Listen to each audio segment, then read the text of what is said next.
Okay. Hi, everybody. Duncan MacPherson. Very excited to be joined with Scott Hamilton. This is going to be a very interesting conversation, but also actionable, covering a lot of technical ground. There could not be a more uniquely qualified professional to cover this subject matter. So, among other things, we're going to talk about one of the most profound silver linings that we've seen in the last couple of years is top financial fee-for-service professionals going further up market. And it's interesting, Scott, you talked about, what do they want to do when they grow up?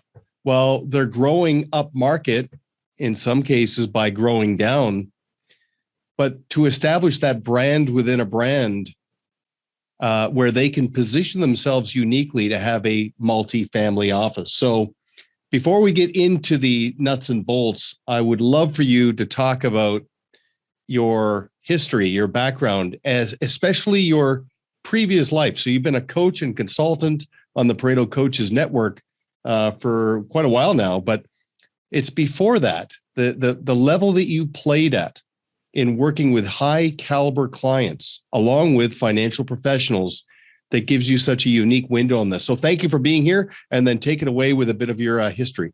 Yeah, thanks, Duncan. Sure. I mean, this is, definitely ancient history, but that's okay. I think I've been coaching now for almost 4.5 years now with you guys, and it's a pleasure. I just love doing it. Yeah. So before that, I was practicing lawyer in the estate planning area for, 15 or 18 years.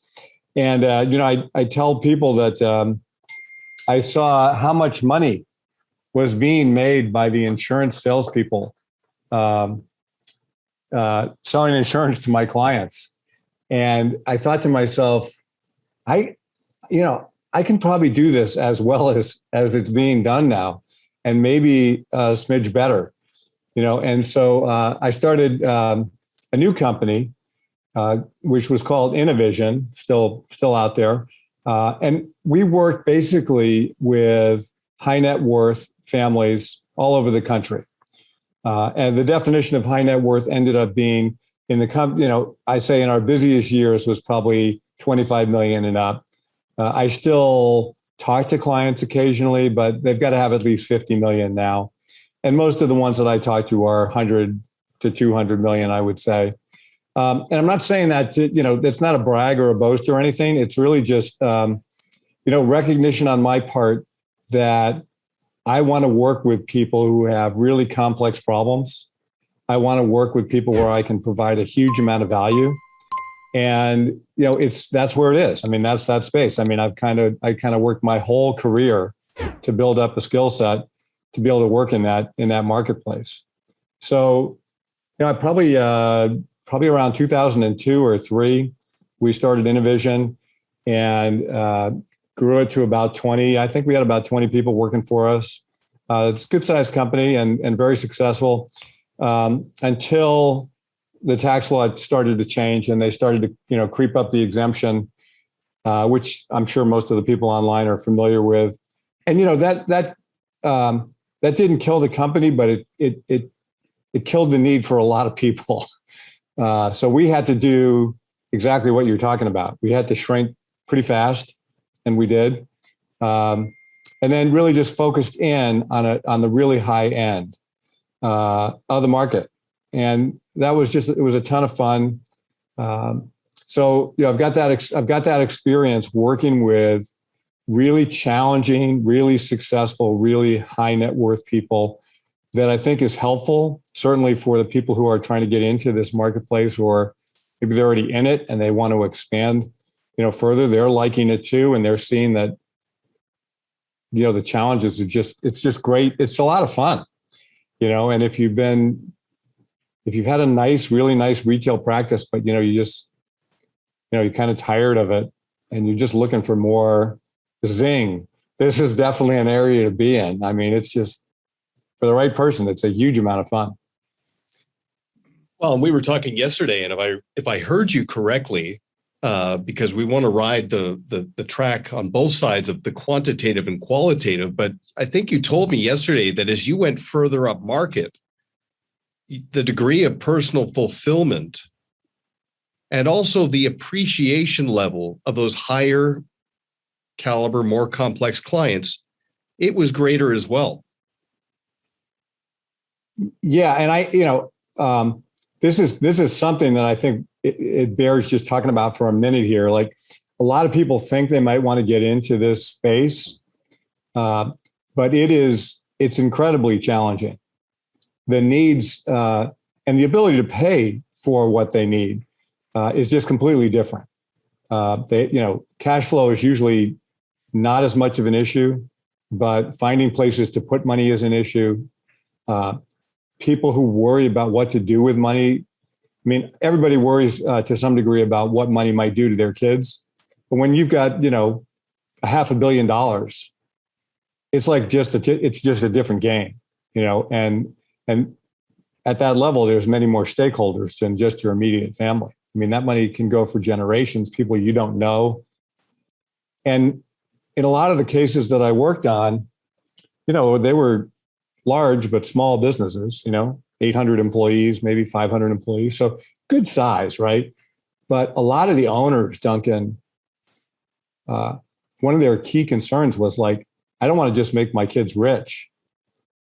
I mean, I want to make sure that this business continues to support the community.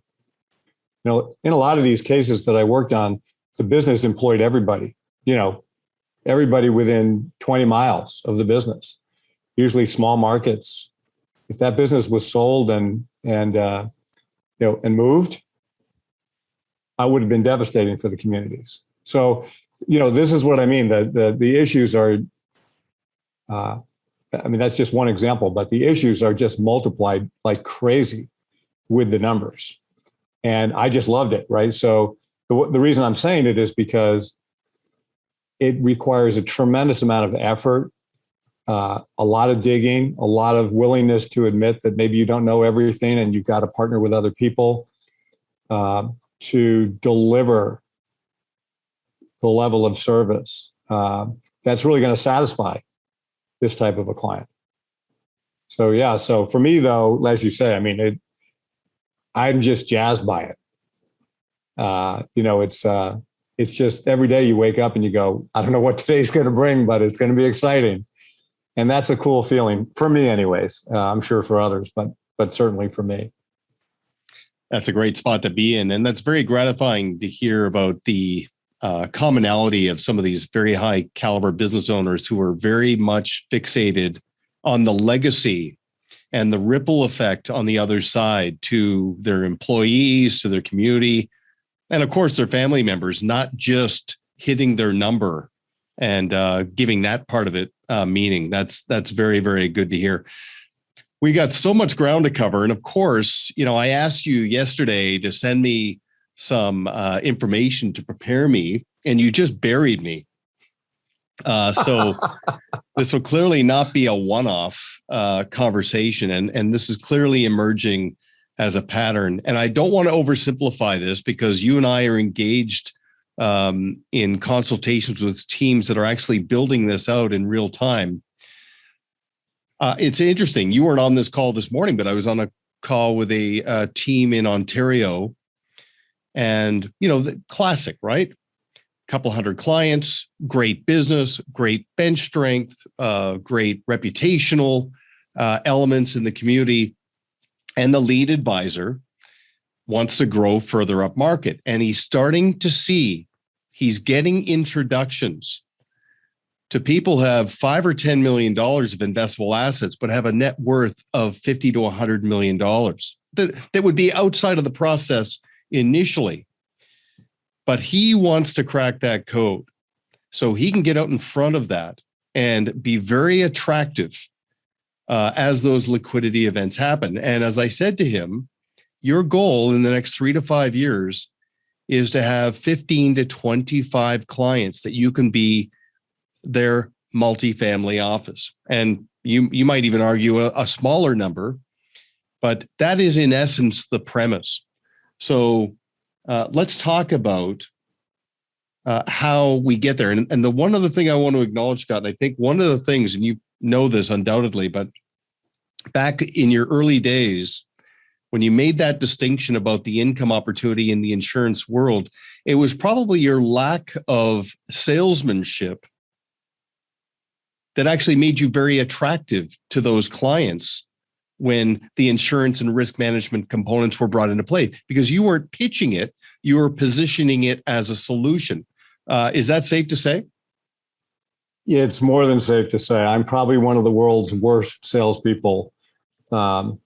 Now, if you talk to my wife and you know her, if you want a salesperson, that's who you want to employ, not me.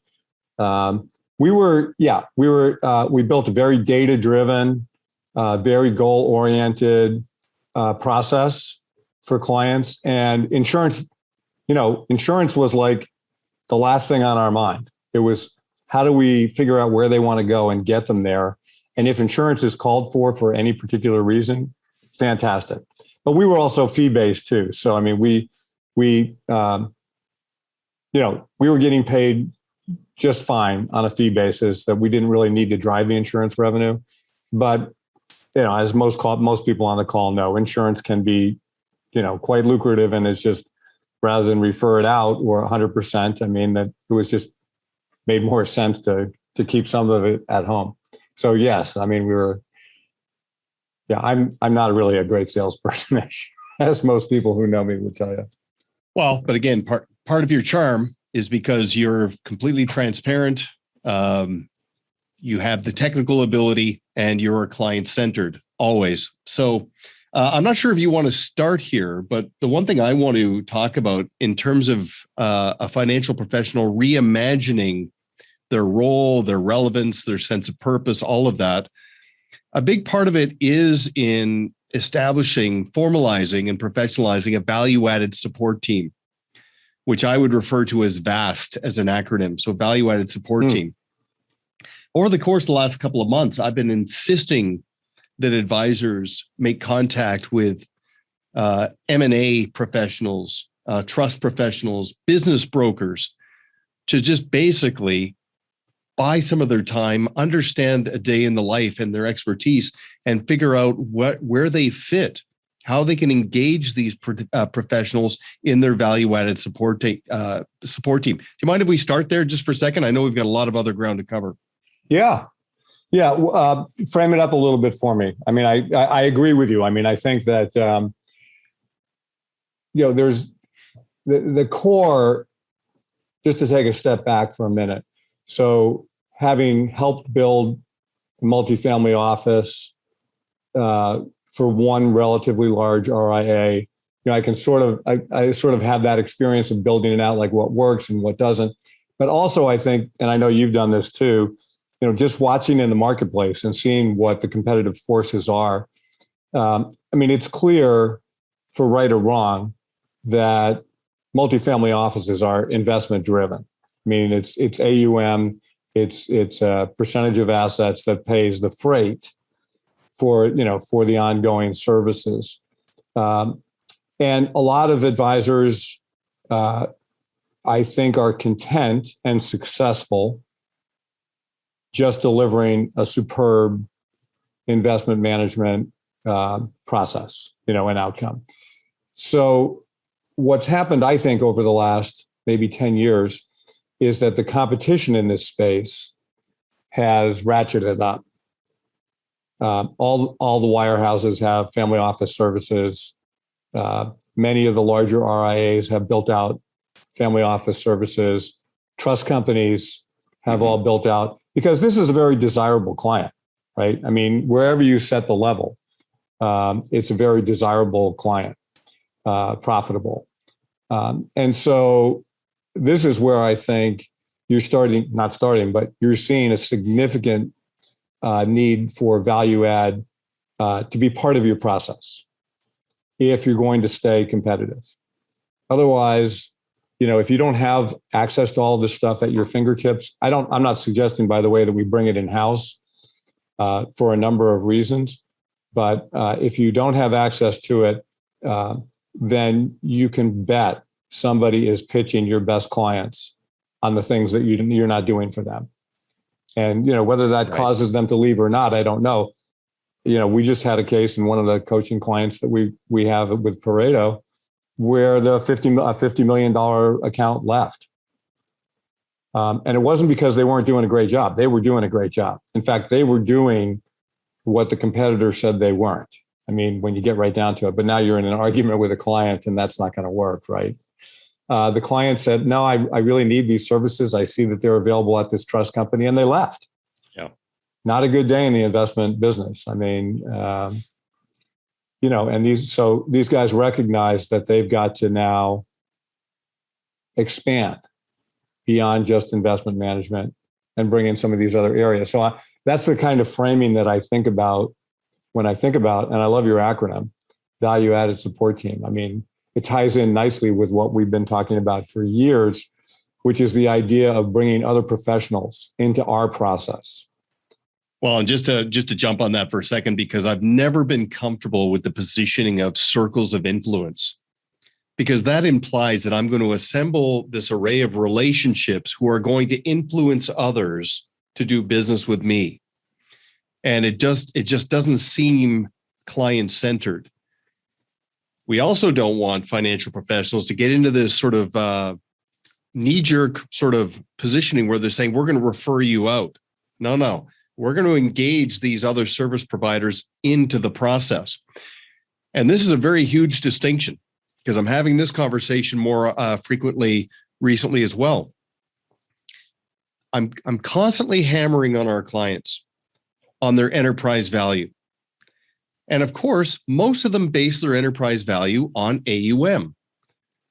And I say to them, look, you're a fee-for-service, knowledge-for-profit professional. Write AUM down and then put a line beside it. And then on the other side of the line, write down IP, intellectual property.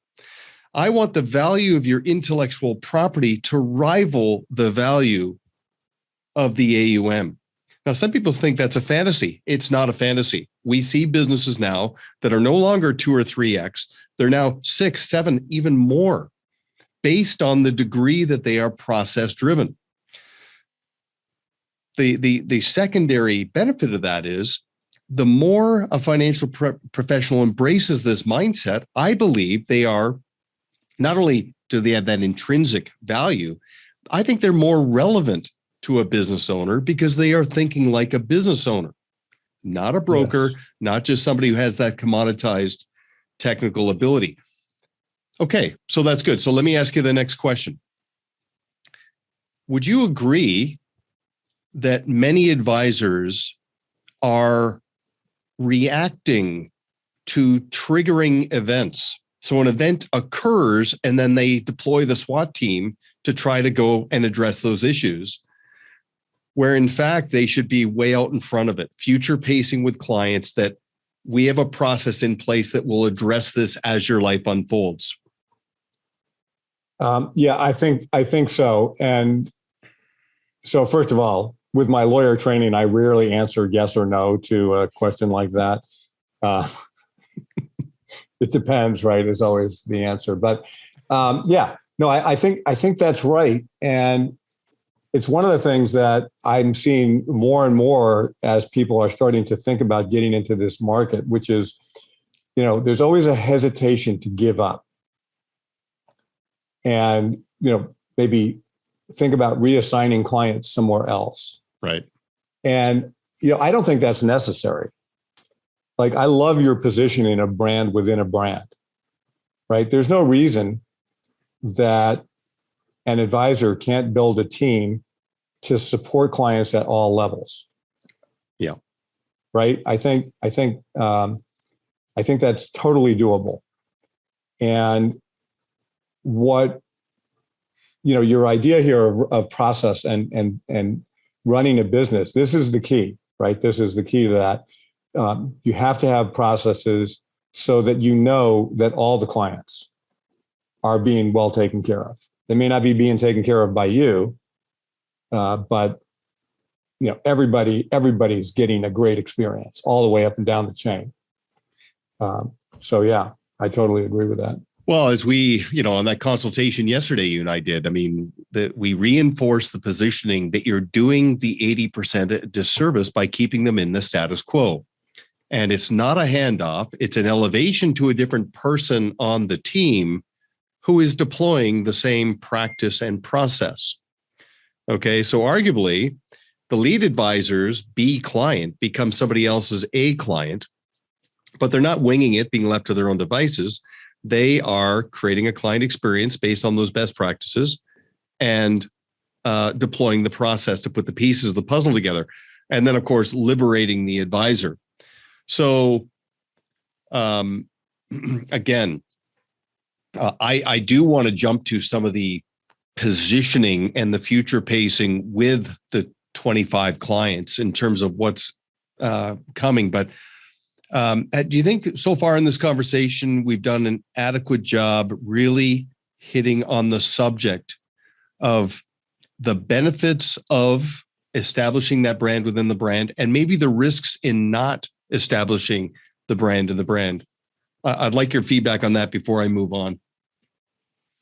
Yeah, I'm less sure about how I think about the risks of not doing it.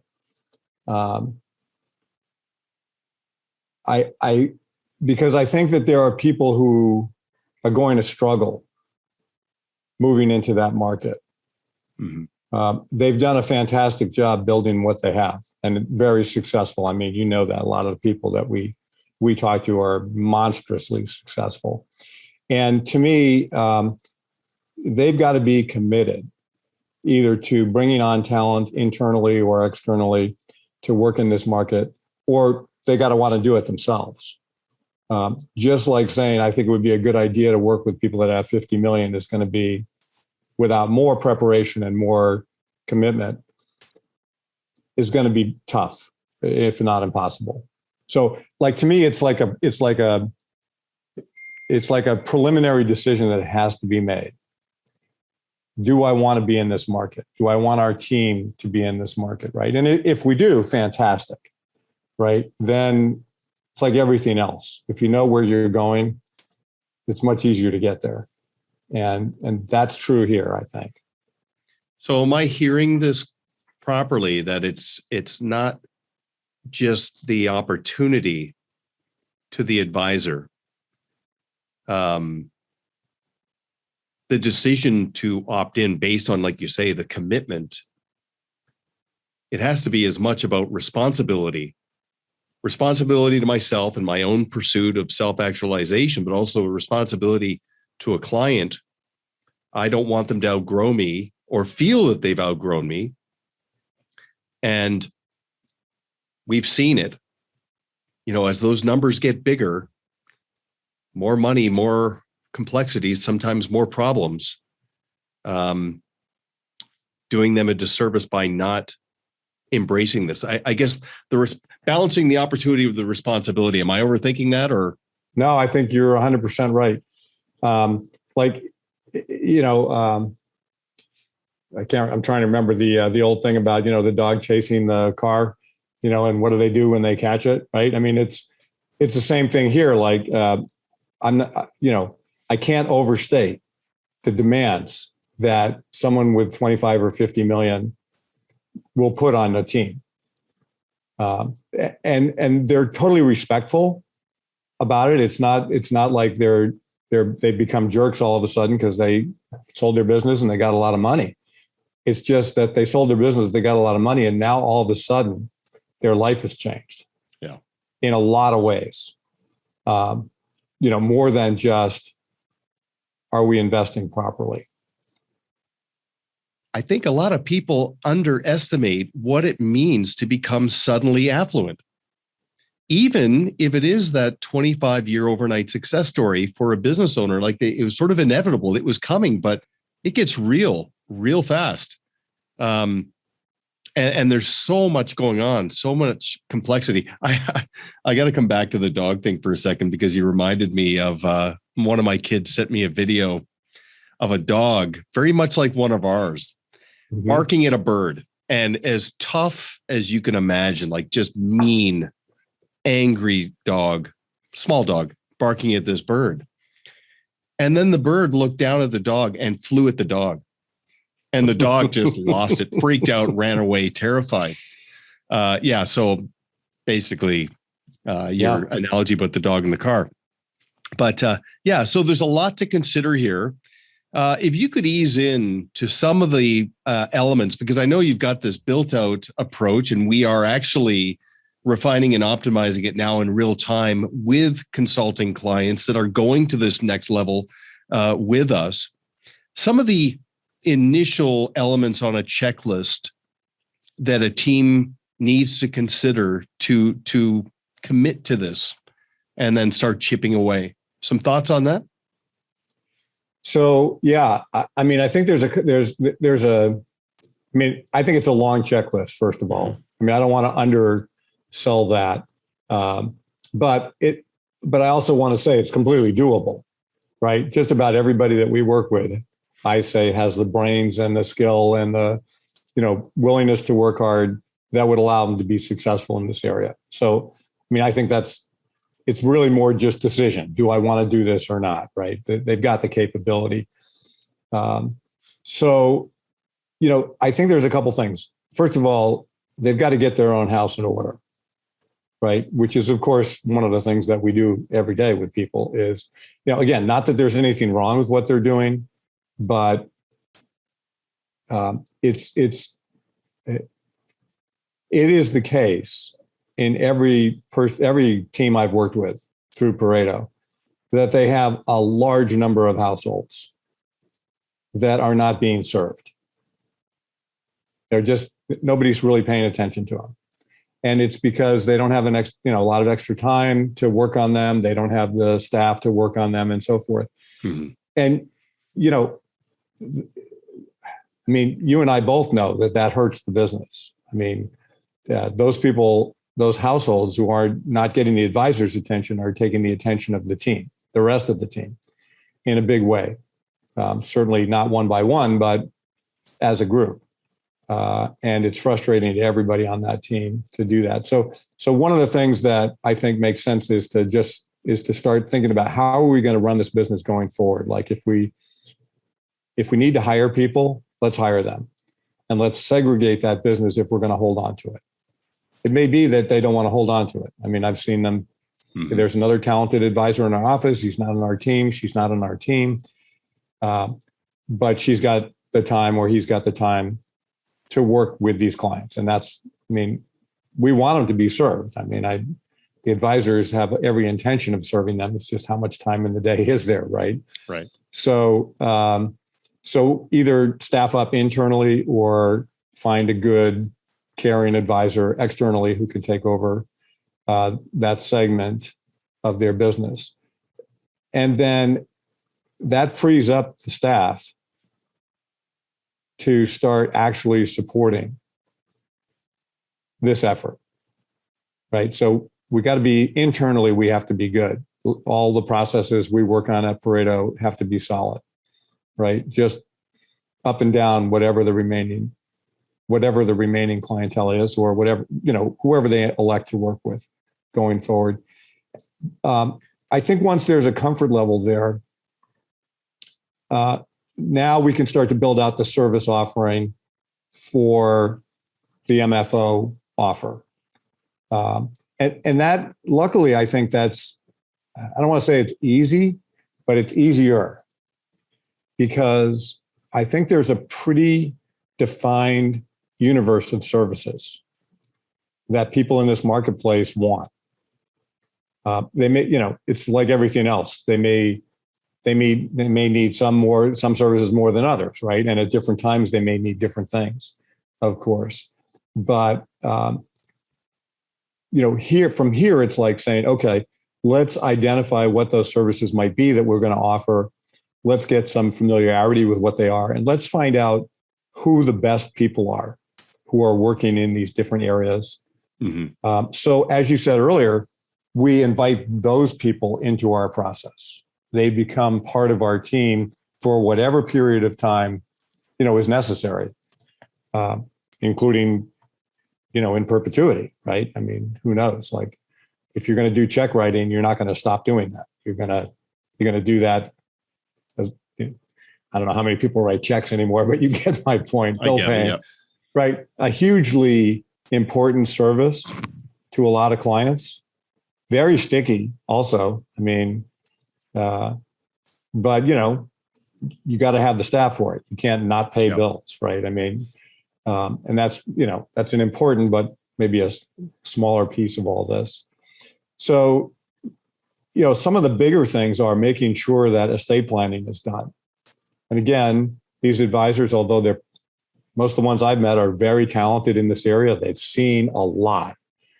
They've had a lot of experience. They've seen things go right.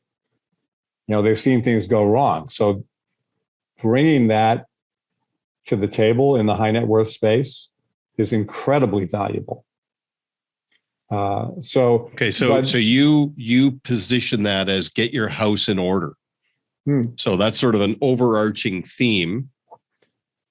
So breaking that down and, getting into that nexus, that intersection between professional scarcity and professional contrast, right? So differentiating yourself from the pack and ensuring people understand that you're not trying to cobble together this massive enterprise. You know who you're suited for. That's got to be self-fulfilling for the team, let alone client-facing for the marketplace, whether it's an influencer or advocacy from a client. It's got to be validating for the team that, okay, we're worthy of this type of client now because we've taken those steps. Yeah, I think it is. It's relief. One of the teams I'm thinking about now, everybody was just running crazy 2 years ago, and now they're not. They've organized and put processes in place and segmented in a real way, not just kind of lip service, but in a real way. They figured out how to allocate resources to all segments of their client list. And it's just, it's night and day. Yeah. And it's allowed them, there's a couple of advisors on that team. They just brought in like a massive amount of new money from a client because they were able to now. Now, would they have gotten it anyways? They just said on the phone, I don't know. But we definitely were confident that we could handle it because we've cleared the decks. Everybody's getting served and everyone's got a place. So I totally agree with that. I want to come back to this, but something occurred to me.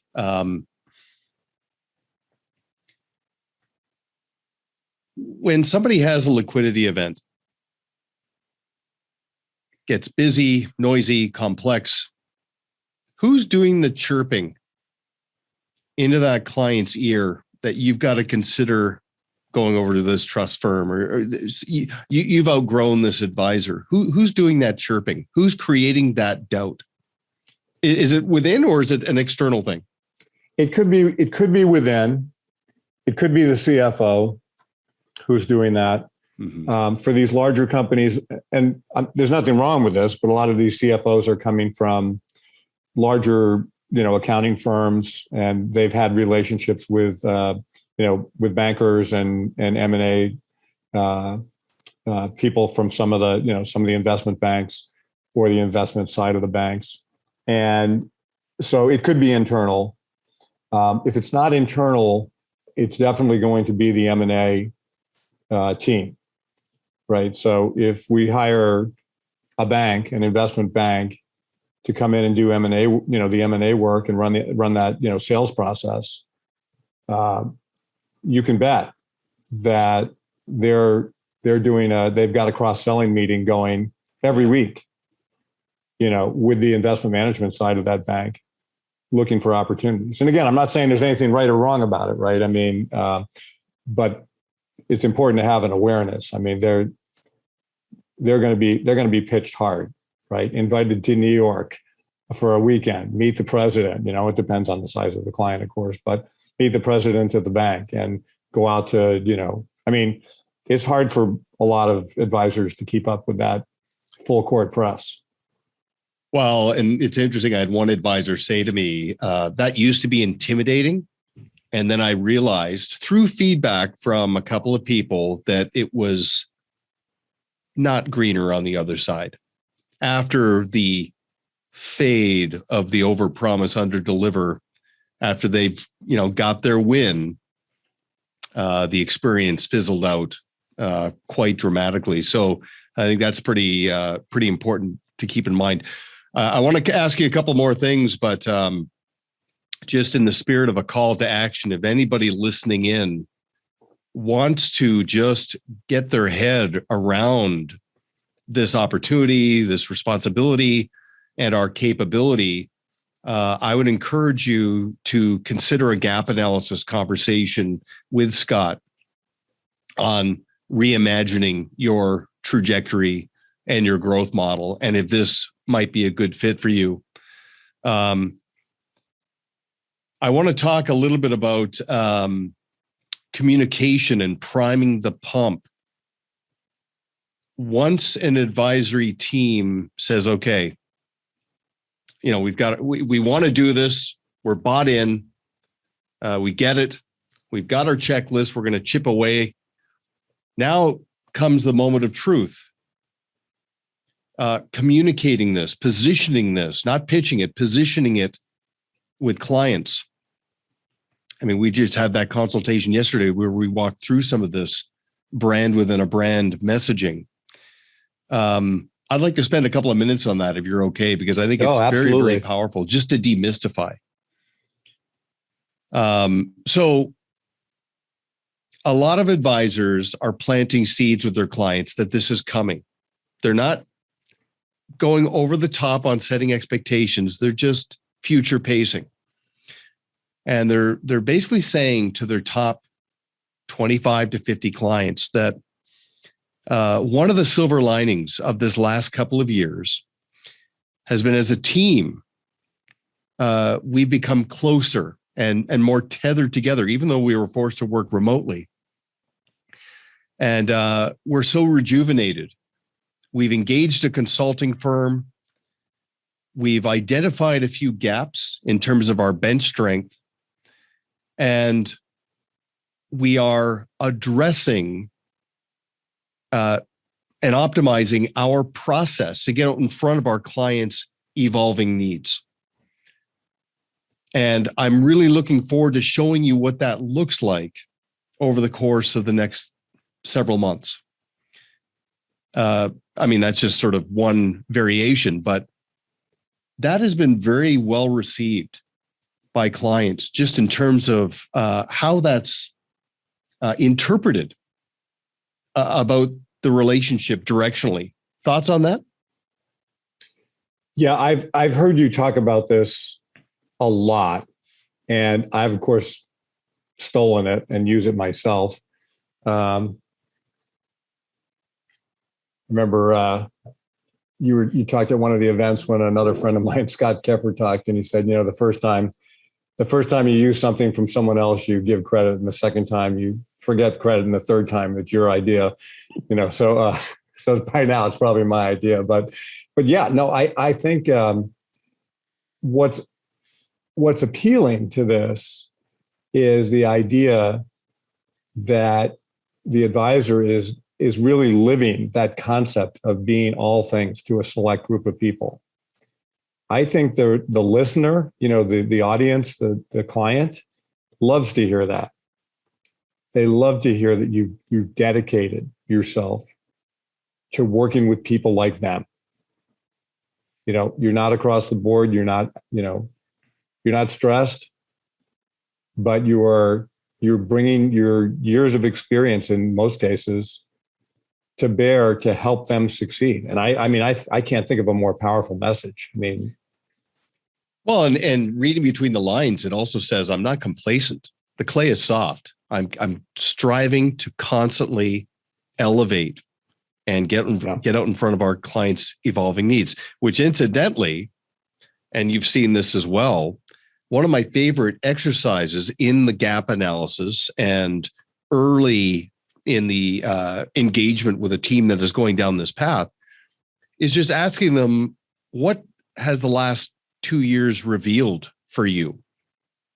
And, we talked about this yesterday as well, but what I've seen, the pattern is 5 things. First of all, these teams that embrace this, their sense of purpose and calling has been completely rejuvenated. Okay, so any sense that I was sort of sleepwalking, that's gone. I have a bounce in my step again. Okay, that's number 1. Number 2, it is as a lifelong planner, understanding a client's evolving needs and that inflection point around those suddenly affluent liquidity events. Third thing, the importance of bench strength and having that built out team, and in some cases overbuilt, but that's good because obviously the business will grow into it. Fourth, that very important distinction that you have great clients that love you and trust you, but do not have the complete picture. They are not aware of your full array of capabilities and how built out your process is as their life unfolds. And then lastly, reimagining what growth really is. And the correlation between how many relationships you manage and how much money you will manage, and the size and the value of the business that you will manage. And when that number of relationships goes down, the other 2 generally go up quite dramatically. Anything you want to add to that in terms of what's been revealed as people sort of go into this next frontier? No, I think you're right. I mean, I think this whole issue with the pandemic and the uproar that it caused has given people a lot of opportunity to think about what they want to do in the future at all levels, I think. And, in my own personal story, it's caused me to rethink a lot of things that I have been doing and what I want to do with the future. So, I'm like right in the mix with everybody else. So I think, it's, I think it's a great time to be making this decision, making this determination, and using this context really to affect change. I mean, I think it's an awesome time. Well, everybody listening in, as you get to know Scott better, yeah, you're right. Tremendous opportunity. And, in your own life, Scott, you came to a fork in the road and you really thought it through, and then you created a plan. And then most importantly, you acted, which gives immense credibility to you as a coach and a consultant. And so I think one of the takeaways is think about it, think about the opportunity, think about the steps that need to be considered. So plan it through and then take action. Think, plan, act. And I think where somebody could go from here to obviously avoid some of the DIY consequences is to consider that gap analysis with Scott. Even if you don't decide to pursue it through, just thinking it through in and of itself will be a great exercise. Again, we scratched the surface. So I would think, as we discussed yesterday, maybe a recurring quarterly conversation around the brand within the brand. But I'll leave you with the closing comments, and then we'll get you back here real soon. So, yeah, I mean, I would just encourage anybody who's thinking about this to pursue it. I mean, I'm not saying you do it, but I would pursue it. If you have that kind of even an inkling, it's unbelievable working in that space. It's unbelievable. The people that I worked with, the creativity, really the genius. I mean, I felt a lot of times just so privileged. I mean, I really literally felt like I was touching genius in a lot of these cases, right? And that is just amazing for me anyways, right? it's not just about the money. The money is important, but like for me, it's just like, wow, I'm just so lucky that I got to meet these people. And I think it comes back to like, we're building out more resources at Pareto for this area. I'm doing a lot of interviews that will be part of that with providers in this area. And I talked to, I don't know if anybody knows him, but his name's Tony Wood, and he runs the global family office division for RSM, which is a giant accounting firm. And when I asked him, like, what does he think the most important thing for advisors to consider going into this is, he said exactly the same thing. They've got to understand why they're going into it. If it's just for the money, chances are, good that it's not going to work out well. I don't know if it's a balance 50-50 between the qualitative fulfillment and what it reveals in someone personally, but to an advisor, every single one we work with that has embraced it and moved forward, they're different. Their relevance, their attractiveness in the marketplace, they were always good, but it's found another gear. That qualitative, it's hard to put your finger on that, but when you see it, when you feel it, it's there. So yeah, excellent. Great. Thank you very much. This time just zipped right by, but we'll have you back, of course. And what's really exciting about between now and the next time we have you back is the specific interactions with teams that are going through this in real time. Let's bring some of that to our next conversation. Absolutely. Yeah, it's been fun, Duncan. Thanks again. As always, Scott. Appreciate it. Yeah, likewise. Never feels like work. Look forward to seeing you, talking to you soon, but thank you very much.